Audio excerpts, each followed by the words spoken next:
to be grateful to the Creator. So in my perspective, it's just to be happy and enjoy the ride. Okay, you see here, there's a problem, and I will tell you why. For example, some people, to say feel happy, where they draw the lines. Okay, I get what you're saying. Because if you are going to be happy on someone else's expense, then this is not okay. I understand. Who decide this? It's a subjective matter, for sure. Yeah, if it's subjective to me or to the community, yeah. Is it subjective to me, or is it subjective to the community, or is it subjective to who? Okay, I get it, because there is like no official, because it's subjective. Yeah, that's why. You see here, for example, in the history, even not until now, for example, happiness about certain, you could say, group of people, it could be on the expense of others. We give example, the Nazis, yeah? What they have done, they, according to them, to be good is actually by killing other people, yeah? So the world domination. Yeah, basically, or not just only being, for example, to target the Jews, for example, as part of, terminating the Jews in the country. That's part of their ideology, let's say, and that makes them happy.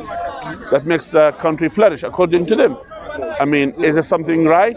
And I believe you don't believe this is right. Yeah. I don't believe it is right. So the point is, who decide right and wrong? Is it, as I mentioned to you, is it subjective to me? Is it subjective to the society? Where the society, they voted for this, so we cannot use the society as a good role model to use this.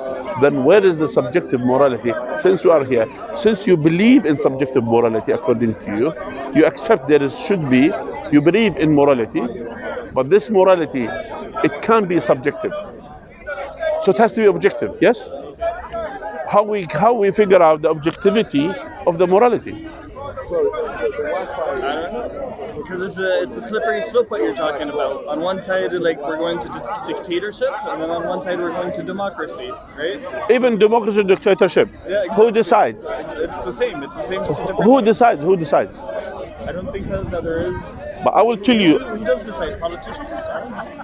Do you think politicians, they could decide for us about morality? Well, they do every day. They do, but is it right?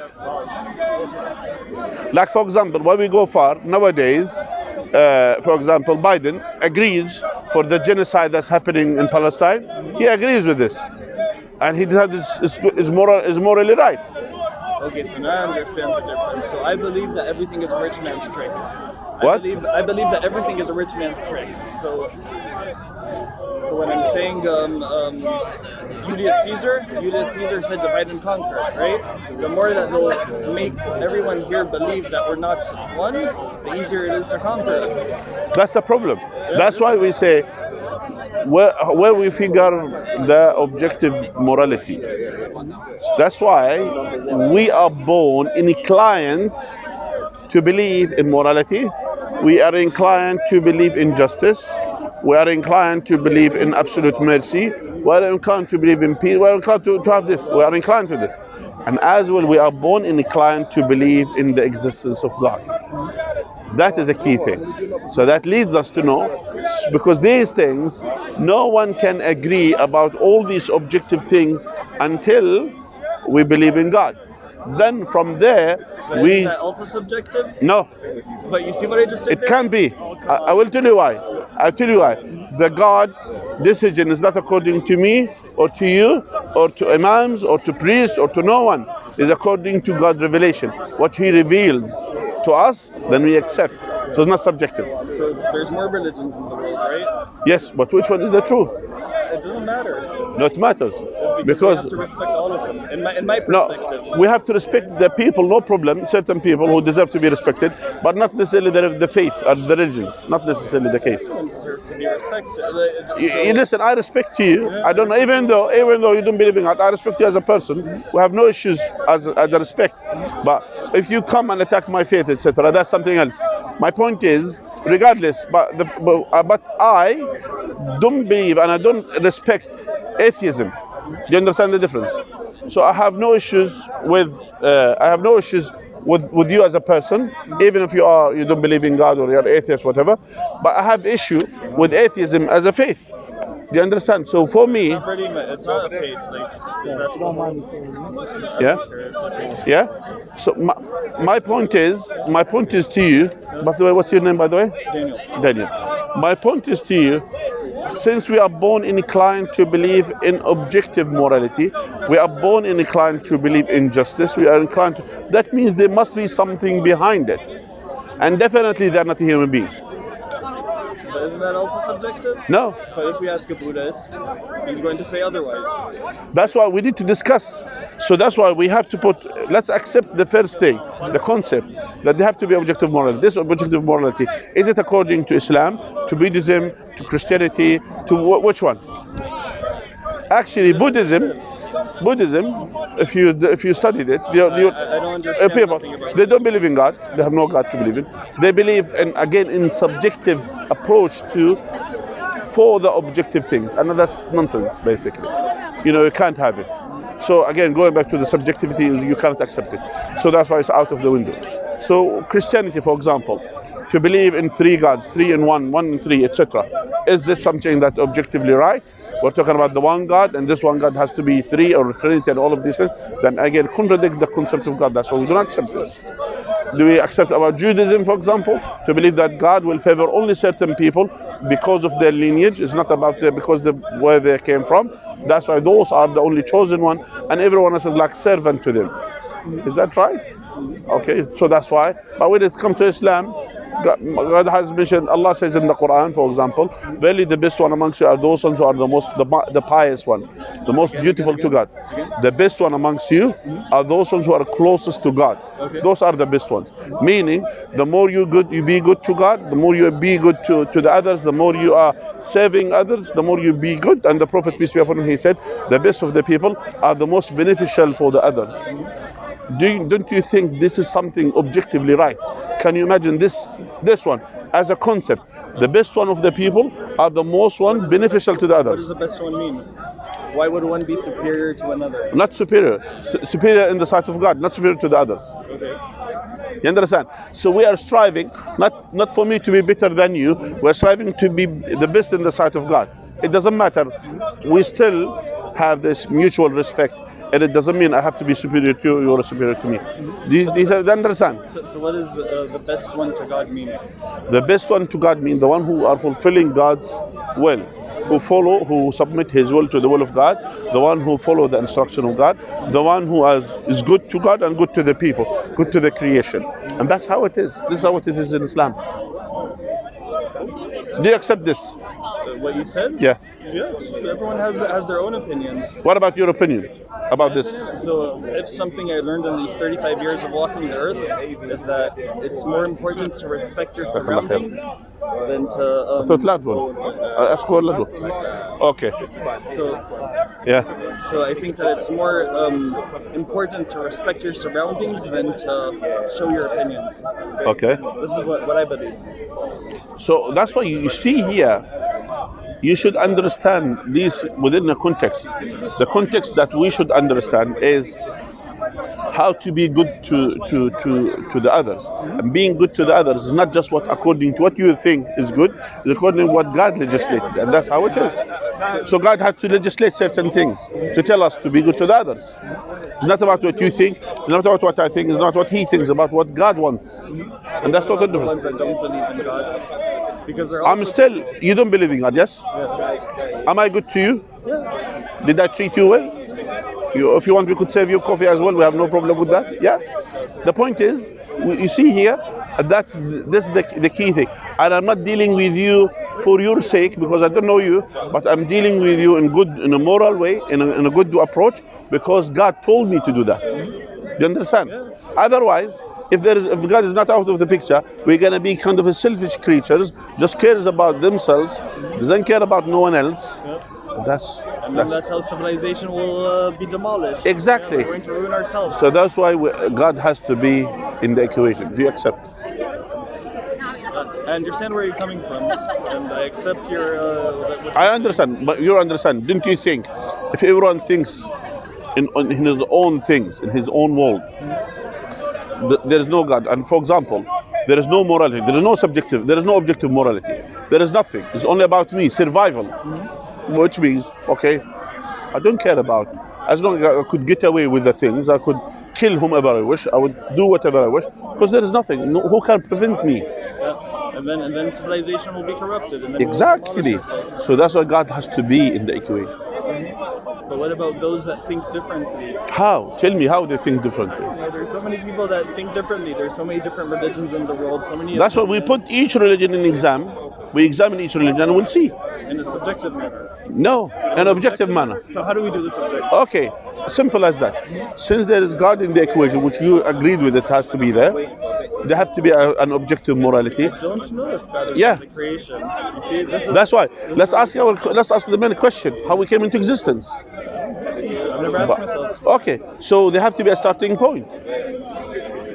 Starting point of humanity. I don't think we'll ever know. In universe. Yeah, I don't think we'll ever figure that out. No, we figured out. The cosmology, they said there is a starting point. It could also be aliens or like something that's out. No, of they this said world. there is a starting point, regardless, alien, whatever, or nothing. But they believe there is a starting point. Okay, so what is the starting point? Yeah, the starting point, since there is a starting point, that means there is something behind it to make it happen. The cause, you could say. The one who caused this to exist. Again, say that again. The cause, the one who caused this universe to exist, that's a starting point. Okay, but how do we know who made the starting point? Okay, and then and again going back, and then we'll ask another question: who has created the creator? Who has created the creator of the creator? You said that. And then who's? I mean, that's the starting point, because for us is the creator. Because here, if this universe came into existence, either the universe created itself by itself. Do you agree with this? I don't know. I honestly just don't know. I haven't been because So I'm not educated. we should know. Okay, so we should for search. me, so for me, it's equivalent to talking about space. Did you ever go to space? No, Do you know anything about space? no. Me neither. But I know what the facts about certain things. I know Do you know facts about space? about, for example, this universe has a starting point. These are facts, beyond any doubt. Okay, so what is it? So some of them they try to interpret it to say the Big Bang. Some of them they try to do different things. But actually, not necessarily I agree with the Big Bang or whatever. But I agree there is a starting point for this universe. Now this starting point, that means this universe that either was there always, which is again contradict the starting point, or the universe created itself by itself, which has to pre-exist before existence, or this universe was created by a creator. Or there's other options that we just didn't Which think is? about them yet. We just still didn't think about them. Which is? Could be aliens. Like for the, Again, that's creator. what if it's creators? What about if it's multiple? let's use if there's creators. Yeah, let's say Let's okay. Do you think if there is multiple creators and they have a free will, Do they have free will? yeah, to decide? Yes. So if they have free will, don't you think they may contradict? I have free will, you have free will. We may cross each other will, yeah? Then who has the hierarchy to decide? None of us. Both of us. 'Cause No, we're no. equivalent, Right? No, that's the same thing here. If I have authority over you, then I will do what I wish, yeah? Do you understand? Which means if there are two individuals, they have an absolute free will, that means they will cross boundaries. Some of them, I want to create this event, the other one will say, no, I don't want it. So then someone will be hierarchy. Someone has to have the final say. Then in that case, basically creators is out of the window in that case. But what if the creators are unified? Again, that means unified. You're talking about unified. You see here, that's another problem, which means they're unified. They have to discuss. What if? You see, this is a problem. What if? We're doing We can't say what if. That's why we go to this extent rather than to say there is a creator, the creator of the heavens and the earth. He has created us for a purpose. And the purpose is so simple and straightforward. Just to be grateful to him, that's all. How did we even start this conversation, my man? You see here? By the way, do you have a Quran? No. Yeah?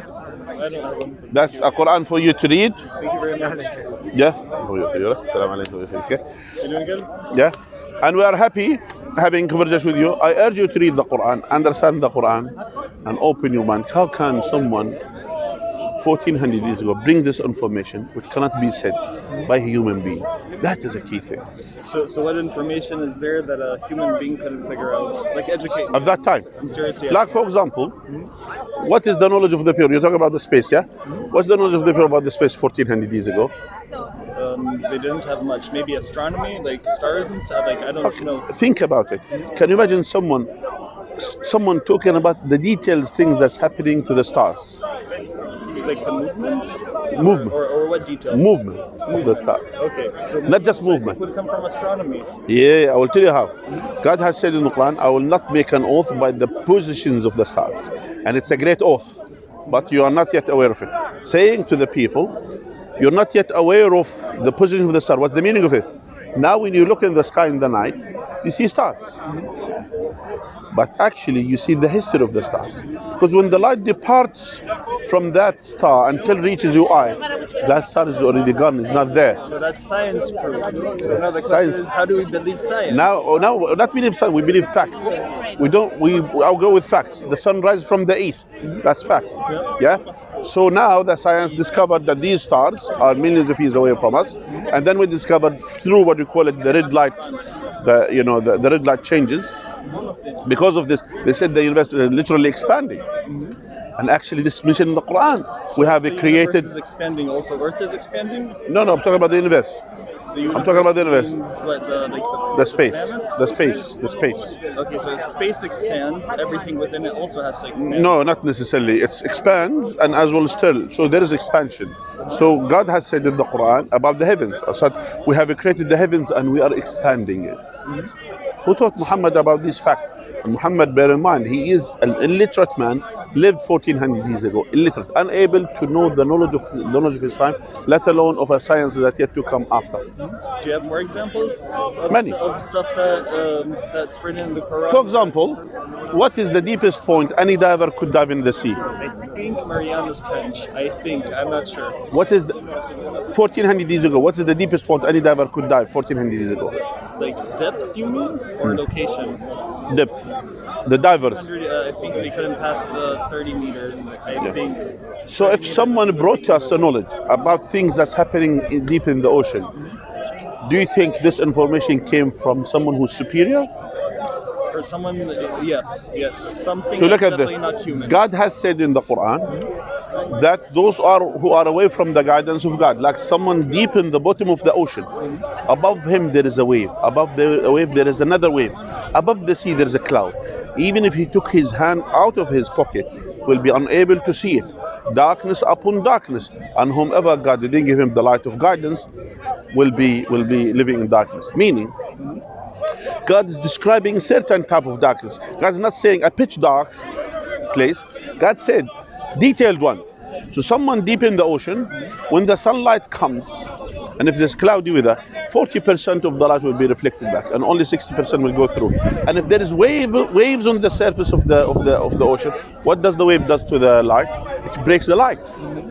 And people, they discover this, they have no clue what's happening deep in the ocean. Then they discovered another waves goes in another direction. They call it the sea current. Or they found as well some seas, there is another sea with a different viscosity, etc., down underneath the ocean. Yeah, and it has its own waves, and it travels in another direction. So whatever lights, current, the sea current. Whatever left there, and if this sea current goes in another direction, what does it do? It will break whatever remains from the wave. And deep in the ocean, the absence of light. If someone took his hand out of his pocket, put it in front of him, he will be unable to see it. Who taught Muhammad about this fact? But okay, so I dive, and I know that under 30 meters, you don't see the light. No, you dive under 30 meters, and I dive, by the way. I used to be a free diver as well. But the question is, did you discover that there is the sea current deep in the ocean? Oh yeah, for sure. You feel it immediately. What? You feel it immediately. No, not deep in the ocean. These are the tickets we're talking about deep in the ocean. That's the ones, which is amazing thing that tells you open up your mind. Wait, I'm still not 100% following you. I feel like you understand it better than I do, yeah? Yeah. So explain to me again. Okay, so we got the currents, right? We have the cloud, we have the surface waves, we have the deep wave, Yeah. and we have the depth. The deepest currents. Okay. Yeah, so like 3 of them. The one that's No, on the bottom depth, floor. just only the depth, which is, as you mentioned, when you go deep, there is darkness. Yeah, but it's not just only darkness. We're talking about another wave. There's 2 layers of waves. No one discovered about what does the wave does to the light, except recently we discovered this. Okay. So let's say your ancestors, they also free dived to like, I don't know, get food or whatever? Yeah, but they can't know what's going on there. By the way, someone who lived in the desert saying this, that's another. So you know now the deepest depth that a freediver has managed to go is 219 meters. Okay. That's crazy. But with equipment, with equipment. No, freediving. No, actually, no, they found out it's around 50, I think, maximum. 50 meters. It's Japanese, bro. We can even No, check it out 50 meters, the maximum they found with the everything. And even they found someone in the middle, someone had oxygen or something just to give it, because he reached, but he couldn't come up with the same breath. So right now, the world record for freediving is 219 meters by a Japanese. 219 meters. feet, I think, as far as I know. Meters. I can. By the way, the point is, at that time, people, they didn't have that. So the question is, who taught Muhammad about these facts? These are the questions that we. Okay, so give me one like fact that's in the Quran that's like I will understand completely, and that comes from like a higher knowledge, right? Like, for example, the development of the fetus in the womb of the mother. Yeah, but that we can dissect. No? Like the beginning of it, where it comes like similar to blood clot. Yeah. Then it developed to similar to a leech. Then from this leech become bones, and then the bones was covered with the flesh, and the flesh came into new creation. How is that? You need to kill how many women just to find out what's these things? We did that in the past. No. Look at Benjamin Franklin. He used to dissect people all the time. But not to these ones. You need microscope to see what's going on. Okay. How to know it? Okay. It's a gray area, but I guess. Yeah, it's a gray area. There is a book that has certain things about it that you could have it. This is called a brief illustration about it. So there are certain things that something makes you just to look into it. Okay. And over here, I'm going to find that stuff that you were talking about. Yeah. Okay, yeah, here I already see the fetus one. It was this one, right? Yeah. Well, thank you for the talk. This was definitely a nice cigarettes thing. I just came here for a second. All right, that's good, and we're happy as well talking to you. Most Yeah. definitely. I wish you to open your heart and mind, and as well at the end of the day, say, God, if you are there, I know you're there. You hear me, you see me. Guide me. That's all. Ask God for guidance. And I wish that we can convince here everyone to preach love, because people here are really hateful. Yeah, we preach peace. Yeah, it's Yeah. important. Right? Anyways, so this is for the brother. So we preach peace. That's what we want. Yeah. Anyway, Thank you good, for your time. Good to talk to you. All right, take care. Have a good one. All right, no problem. Yeah, that's that. Okay, inshallah, my brothers and sisters, we ask Allah to